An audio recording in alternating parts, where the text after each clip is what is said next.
Bonjour, je m'appelle Christian. Salut, je suis Rainer, nous racontons le début.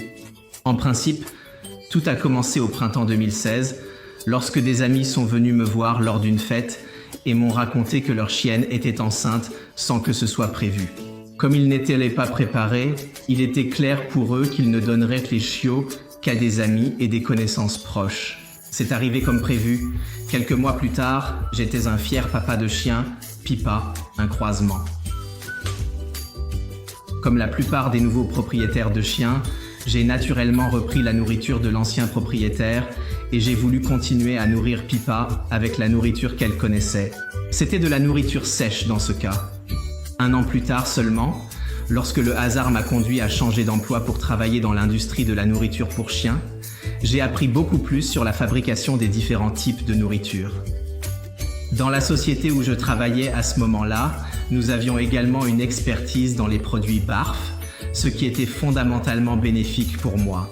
Ensuite, j'ai décidé de nourrir Pipa avec de la nourriture BARF.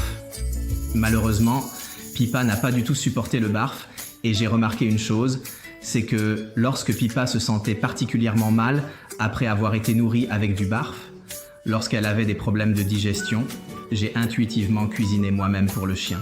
Cela signifie que j'ai cuit doucement de la viande de poulet, ajouté un peu de riz, des pommes de terre, des patates douces. Et elle l'a toujours très bien supporté. Et en quelques jours, elle allait beaucoup mieux. Cependant, à un moment donné, je me suis demandé si Pipa était suffisamment nourrie en nutriments et vitamines, étant donné que l'on est limité dans le choix des ingrédients. On utilise les mêmes ingrédients et types de viande.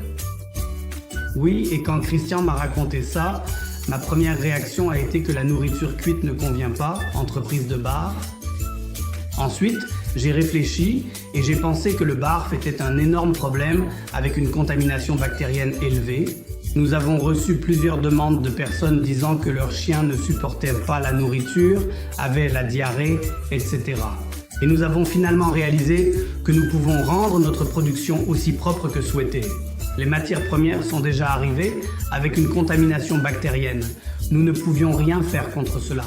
C'est la nature du BARF, pour ainsi dire. Puis j'ai pensé, d'accord, nous cuisinons la viande et ajoutons les légumes. Nous avons réfléchi ensemble et en principe, nous avons commencé à cuisiner chez lui à l'époque, tu sais. Nous avons commencé par faire cuire la viande à la maison et avons blanchi les légumes, puis ajouté les autres ingrédients et nous nous sommes retrouvés avec une nourriture excellente. Oui, en principe quand c'était pareil, on cuisinait pour nos 2 chiens et on emportait la nourriture au bureau. Les chiens étaient au bureau, on emporte la nourriture. Les employés étaient curieux, on demandait, voulaient essayer. Oui, et nous avons donc cuisiné pour de plus en plus de personnes. Le problème que nous avions alors était que nous devions le faire à une échelle un peu plus grande, car nous ne pouvons pas simplement créer une entreprise et cuisiner chez moi. Je pense que nous avons réussi cela assez bien. Nous avons maintenant notre propre production. Les nutriments proviennent des ingrédients d'origine. Pas de vitamines artificielles, plus de problèmes de diarrhée avec le BARF. Nous avons enfin trouvé une nourriture pour nos chiens avec Fidelis et espérons que vous l'aimerez autant que nous. Oui, nous avons maintenant la nourriture optimale avec tous les avantages du BAV, mais sans les inconvénients.